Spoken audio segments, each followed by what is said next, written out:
बिस्मिल्लाहिर्रहमानिर्रहीम। अस्सलाम वालेकुम। Welcome to my channel cooking with Nabeera. कैसे हैं आप सब? उम्मीद है सब अपने अपने घरों में खुश होंगे, बाहिफाजत होंगे। तो आज मैं बना रही हूँ अपने किचन में बहुत ही मज़ेदार सी गुजराती डिश जिसका नाम है दाल ढोकली। और ये इतने ज़्यादा मज़ेदार सी थी कि जो दाल नहीं भी खाते हैं तो वो भी लाजमी खाएंगे। तो गर्मियों का सीज़न है, मैंने सोचा क्यों ना मैं ये वाली डिश बनाऊँ।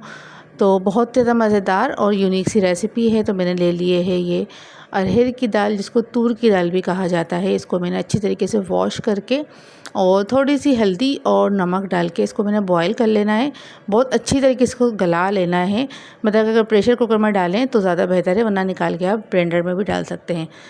चलो, उसको बॉईल करने रख दिया है। अब हम आते हैं इसके आटे की तरफ। तो मैंने ले लिया है ये 1 कप से थोड़ा सा कम आटा। आप देख रहे हो कि कप हमारा भरा हुआ नहीं है, तो थोड़ा सा कम ले लिया है। अब उसकी जगह जो आटा था उसकी जगह मैंने डाल दिए 2 चम्मच भर के मैंने इसमें डाल दिया है बेसन। इससे इसका जायका बहुत ज़्यादा मज़ेदार सा हो जाएगा। और ये है सूजी मैंने डाली है 1.5 चम्मच। खाने की जो 1.5 चम्मच होता है वो मैंने सूजी डाल दी है। इससे इसका टेक्सचर भी अच्छा होगा और इसके फ्लेवर में भी बहुत ज़्यादा चेंजेस आएगी और बहुत मज़ेदार सा बनेगा। ठीक हो गया। तकरीबन 2 से 3 टेबलस्पून भर के मैंने इसमें कुकिंग ऑयल शामिल कर दिया है। घी नहीं डालना, याद रखें, कुकिंग ऑयल ही डालना है।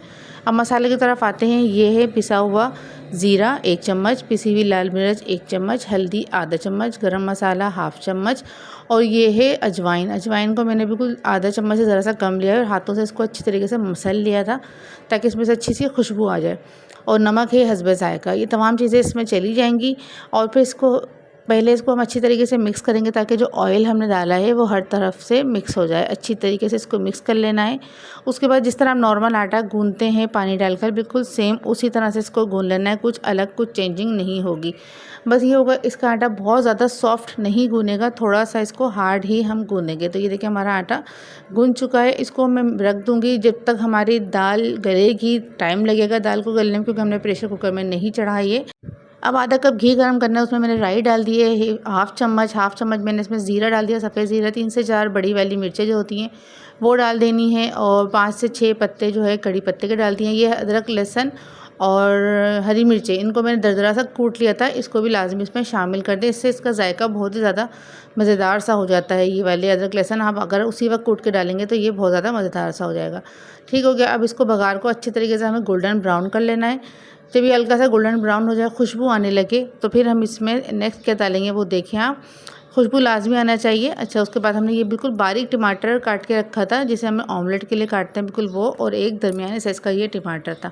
इसको मैंने बिल्कुल बारीक बारीक से चॉप किया था। इसको भी इसमें डाल दें और मीडियम लाइट सा गोल्डन ब्राउन करना है हमें, बहुत ज़्यादा ब्राउन नहीं करना। तो ये देखें ये अच्छा सा हमारा ब्राउन सा हो गया है प्याज हमारी, बस इससे ज़्यादा नहीं करना। अब इसमें हम शामिल कर देंगे टमाटर एक थोड़े बड़े साइज़ का टमाटर था, बिल्कुल रेड कलर का गला हुआ टमाटर जो होता है वो अब इसमें शामिल करेंगे। इसको डालने के बाद हमें फ्लेम बिल्कुल हमारा हाई ही है, और हाई फ्लेम में ही इसको अच्छी तरीके से चम्मच चलाते रहेंगे तो ये मिक्स हो जाएगा। टमाटर देखिए हमारा हल्का सा गल चुका है। अब हमने जो दाल हमने बॉयल करके और घोट के रखी हुई थी वो दाल हम इसमें शामिल कर देंगे। दाल डालने के बाद इसमें हम डालेंगे हल्दी और मिर्चें, और इसके अलावा नमक, और थोड़ा सा इसमें पिसा हुआ धनिया डाल दीजिएगा। बस इसके अलावा इसमें कुछ नहीं डलेगा। और फिर अब इसमें हम डाल देंगे पानी। कम से कम 2 गिलास हमने पानी डाला था, क्योंकि ये कुक होगा तो फिर ये थोड़ा सा पानी इसका ड्राई हो जाएगा। तो इसको रख दें एक साइड पे पकने के लिए। और उसी बीच में अब इसमें आधा कप इमली का पल्प जो है वो डाल देंगे। और जब तक वो बॉयल ही हो रहा है, हम चूल्हे पे ही हमने रखा हुआ, उतारा नहीं है चूल्हे पे से। अब आते हैं हम आटे की तरफ। तो आटा हमारा बिल्कुल अच्छा सा मैरिनेट हो चुका है। इसको हम 2 पेड़े बना लेंगे इस तरह से, और जिस तरह नॉर्मल हम आटे को बेलते हैं बिल्कुल उसी तरह से अब इसको बेल लेंगे। बहुत हार्ड हाथ से नहीं बेलेंगे, फ़ौरन ये पतला ना हो जाए, इसलिए हल्का हल्का सा बेलेंगे। थोड़ा सा इसको हम थिक रखेंगे। जो आप पराठा बनाते हो ना, जिसकी थिकनेस पराठे वाली होती है, तो उससे ज़रा सा और ज़्यादा इसकी थिकनेस होगी। तो इसकी थिकनेस की वजह से ये मज़े का लगता है। बहुत ज़्यादा पतला सा कर देंगे तो वो मज़ेदार भी नहीं होगा, और दाल में आके वो टूटने का भी उसका ख़तरा होगा। इसको कट कर लें।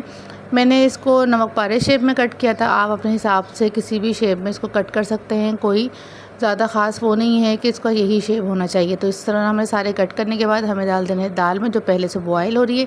अच्छी तरीके से डालें। देखिए हमने जो 2 गिलास भर भर के पानी डाला था, वो पानी अच्छा हमारा थोड़ा सा ड्राई भी हो चुका है। अब ये मज़ीद और 15 से 20 मिनट इसको कुक होना है, इसलिए हमने पानी थोड़ा सा ज़्यादा डाला था, कुक होते होते इसका पानी सारा ड्राई ना हो जाए। तो ये देखिए आप अपने हिसाब से रख दिएगा इसकी थिकनेस। मुझे बस इतना ही चाहिए था, तो मैंने इसमें इसका जो फ्लेम है चूल्हे का थोड़ा सा कम कर दिया था। अब मैं इसको ऊपर से इसमें हरा धनिया, थोड़ा सा पुदीना और हरी मिर्चें, ये मैंने इसको गार्निश के लिए डाल दी। अगर आप चाहें तो ऊपर से भी थोड़ा सा गरम मसाला डाल सकते हैं। मैंने नहीं डाला क्योंकि मैंने पहले भी डाला था और हरी मिर्चें भी इसमें पीसी हुई डली हुई हैं। तो मैं जैसे मज़ेदार से दाल ढोकली बिल्कुल तैयार हो चुकी है। अगर आपको मेरी रेसिपी पसंद आए तो शेयर करिएगा। अल्लाह हाफ़िज़।